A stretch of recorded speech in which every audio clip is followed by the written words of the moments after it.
This video is about graphing linear equations. There's two ways to graph linear equations. One way is when the equation is written in slope-intercept form. That's y equals mx plus b. In this form, it's really easy because the m stands for the slope and the b stands for the y-intercept, which is why it's called slope-intercept form. I like to think of it, however, is that the B stands for begin. It's where you begin on the y-axis. And that the slope stands for move. It's where you move after you've already begun on the y-axis. So let's take a look at this right here. The slope is 1/2. That means we're going to, we got to begin. Okay, let's start where we begin. We begin on -3 on the axis. So we're going to begin at -3. Here's our beginning point right here. Begin at -3 on y-axis. It's the y-intercept, therefore it must be on the y-axis. Okay, for the slope, this is a slope of 1/2, and that means two things. Either you're going to move up 1 and right 2, or you could also move down 1 and left 2. Now you might say, wait a minute, this is a positive slope. Isn't a positive slope supposed to go up? Well, remember the way that fractions work and division with positives and negatives. If you have a -1 over a -2, that negative cancels out and it simplifies to positive 1/2. So in terms of moving up and down and left and right, since up is positive and down is negative, right is positive and left is negative, this means 1 up and 2 right, or it could be 1 down and 2 left. And you'll see that when we graph that, that's the same line. Okay, so let's do this. Let's move up 1, right 2. So up 1 space and right 2 spaces. Up 1 space and right 2 spaces. Up 1 space and right 2 spaces.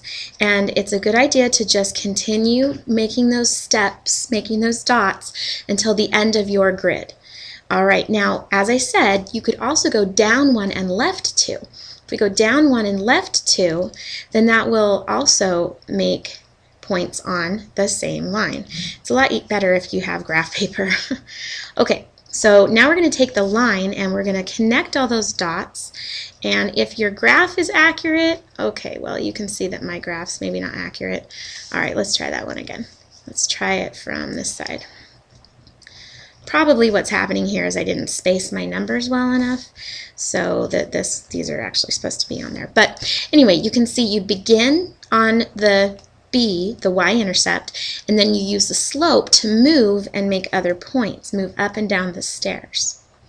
Okay, let's try another one that's in slope-intercept form. This one right here is also in slope-intercept form, but it's hiding something. What it's hiding is this imaginary, well not imaginary, but this invisible +0. There's nothing added onto the end in place of the B, so that means there's really a +0 that's just kind of hiding. So that means that the y-intercept is at the origin. So we're going to begin on 0 on the y-axis. Okay, so our first beginning point is on 0 on the y-axis. Then we're going to move -3. Now, isn't slope supposed to have a rise and a run? It does. It's -3, and then anytime you have a whole number, really that's over 1. So we're going to have a slope of -3 over 1, which means we're going to move either down 3, right 1, okay, down 3, right 1, or we could also move up and left. Up 3, left 1. And let's review why that is. If you have a negative 3, then that means that it could either be a negative 3 over positive 1 or a positive 3 over negative 1. Both of those are equal to negative 3 if you simplify them. But notice the negative can only go to the top or to the bottom, because if you had a negative 3 over negative 1, that simplifies to positive 3. So that's not what we're dealing with here. We need it to simplify to negative 3, so we have to have a negative divided by a positive or a positive divided by a negative. So that means down 3, right 1, or up 3, left 1. So here we go. We're going to go down 3, right 1, down another 3, right 1. But if I want to go to the left here, I'd have to go up 3, left 1, up 3, left 1. You can see that those are all on the same line. In geometry, we call that collinear. Okay, so there's our line right there. That one worked much better. Okay, let's go to the second type of equation. Now, both of these equations were in slope-intercept form, y equals mx plus b. Well, what do you do if you don't have something in slope-intercept form? If it's in standard form, that's where the x and y is on one side and then there's a number on the other. There's a different process that you have to use to graph it. One way is to rewrite the slope-intercept form using algebra. So we start by saying I want to get the y by itself on one side of the equals because we have to solve for y in order to get it into slope-intercept form. So to solve for y means to isolate the y. So I want to isolate the y. I'm first going to subtract 2x from both sides of the equation because I'm going to isolate the y. Then bring down the equation, negative 3y equals negative 2x plus 12. That's supposed to be negative. And then now to isolate the y, we're going to divide both sides by negative 3. That cancels out the negative 3. And we have y equals, now to simplify this right here, you have to divide negative 3 into both terms. Negative into negative makes it positive, but 2/3 doesn't reduce. So we're just going to leave it as positive 2/3 x. 3 into 12 does go evenly, it's 4, and negative divided into a positive is a negative, so negative 4. Now we have this same equation written in slope-intercept form. 4 is our beginning point, negative 4 is our beginning point, so we're going to begin at negative 4. All right, that's where we begin. And then we're going to move according to the slope. We're going to move up 2, right 3, or what? Let's think about this. Up 2, right 3. Up 2, right 3. Or you could move down 2, but then we would have to go left 3. And you can see that if you went down 2 but right 3, then it wouldn't make a straight line. But if you go down 2 and left 3, somewhere over here, then it will make a straight line. Okay, let's connect that and make a line out of those. Let's see. Right there. That's a little bit bad. Here, let me try that out again. Is that any better? Kind of. Okay, now, the next way that we're going to graph this, not involving algebra, is using a little shortcut that you can use, which is using intercepts. Now, when I say using intercepts, I like to think of it as using the 0-0 table, is what I call it. The intercept table, or 0-0 table. It's where you plug in a 0 for x and you get a y value, and that gives you the y-intercept. Then you plug in a 0 for y and get an x value, that's the x-intercept. You graph those 2 points, and you only need 2 points to make a line. When we have graphs like this, we do lots of points just to make sure we get the line right. But here, technically, you only need 2 points. Okay. So the first thing you're going to do is we're going to plug in x equals 0. So in place of x, I'm going to plug in a 0, and then I'm going to solve for y. 2 times 0 is 0, and as you know, 0 minus something, it just makes it that same number, negative 3y. And then using mental math, divide both sides by negative 3, you get y equals negative 4. So that means over here we have negative 4 as the y-intercept. Now you can also do the same thing with substituting 0 for y. So if we had 2x minus 3 times 0 equals 12, that's really just 2x minus 0 equals 12 because anything times 0 is 0. If you subtract 0, it doesn't change the value, so 2x equals 12.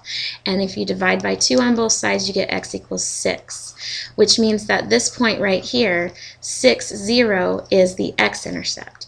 Okay, this is the x-intercept because it has an x value, and this is the y-intercept because it has a y value.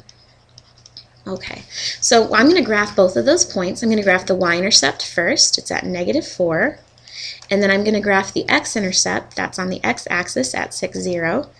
And we only have 2 points, but that's enough for us to make the graph of a line. Oh, you know, I really should use my line maker because that's not a very nice line. There we go. Kind of. Any better? All right, well, fine. You get the idea. Okay, now I want you to take a look at this and think about, there we go. Think about how this line relates to the line from the other one. This has a y-intercept of -4 and an x-intercept of 6. Well, look back here. This one also had a y-intercept of -4 and an x-intercept of 6. We graphed the same exact line because it's the same equation. We're just using a different method. Now, do you have to do all of this mess right here? No, there's a shortcut for it. All right, the shortcut is when you're making this table, the 0, 0 table, you just take your finger. Okay, so let me just like make... There's my finger. Okay, I know that's not really my finger, but I'm going to take my finger and I'm going to cover up part of the equation and do it mentally. If I plug in 0 for x, since I know that's just going to make it disappear, I'm going to cover that up. And I have a one-step mental math equation, -3y equals 12. Well, that's obviously what? That's obviously -4. I mean, that's mental math, right? -3 times -4 is 12. Okay, so now I'm done with that. Then I remove my finger and say, okay, if I plug in 0 for y, then this term will disappear. And I have a simple one-step equation, 2x equals 12, which I can solve mentally. It's 6. Okay, so that's easier. Do you have to go through this whole mess of having the equations and writing out equals 0? And no, you just take your finger, cover this part up, done. Now, of course, that's assuming that these two coefficients go evenly into 12. If they don't, then it's a little bit harder. But this is what I would recommend, is just covering up each part, making the table, and then graphing the table. You don't even have to worry about this stuff here. Okay, the last thing is graphing horizontal and vertical lines. These are special because these only have x or y and not both. Now, a horizontal line is y equals something, all right, and it doesn't have an x. A vertical line has only x, it doesn't have a y. Now you might say, wait a minute, that doesn't make sense. I mean, look right here at the graph. The x-axis is horizontal, not vertical. The y-axis is vertical, not horizontal. So how does this work? Well, think about it. In order for it to be horizontal, it has to slice through the y, but never slice through the x. Because if it's horizontal, it's going to be parallel to the x-axis. So it can't have an x in it because it can never go through the x. So the way that you graph this is this tells you that on the y-axis there's a -3. So we graph -3 on the y-axis, and it's a horizontal line because it will never go through the x-axis. So we draw a horizontal line, and then if it's not right, then you move it. There we go. Okay. This is a horizontal line. It'll never intersect the x-axis, therefore the equation doesn't have an x in it. Now if we go over to the vertical line right here, this means to be vertical it has to be parallel to the y, so it can never go through the y. So there can't be a y in the equation, only an x, because if it's vertical it will slice through the x-axis, and this one slices through the x-axis at 2. So once you graph the intercept, then you just make your line. Then it's going to go vertically through that number. So that's how you graph horizontal and vertical lines. Hope that helped.